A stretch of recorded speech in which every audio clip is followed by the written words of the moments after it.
ตอนสุดท้ายที่เขาเลือกระหว่างคือเอลิโอเลือกระหว่างจะอยู่กับสิ่งที่เขาแบบฝันมาตลอดกับอยู่กับคนที่เป็นครอบครัวที่รู้สึกว่า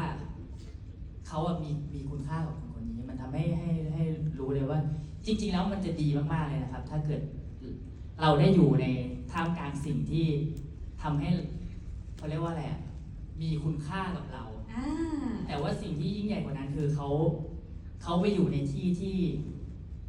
เขามีคุณค่ากับคนนั้นมันยิ่งใหญ่กว่ามันมีส่วนเลือกยากด้วยคือถ้าเกิดไปอยู่ในกับมนุษย์ต่างดาวอื่นๆอ่ะเขาน่าจะสนุกมากๆในชีวิตเขาแต่ว่าเขาคงจะแบบเหงาไม่เหลือใครแล้วแต่เขาเลือกที่จะอยู่บนโลกเพื่อของเขาอ่ะก็คือการทำให้คนที่เขารักจริงๆนะครับ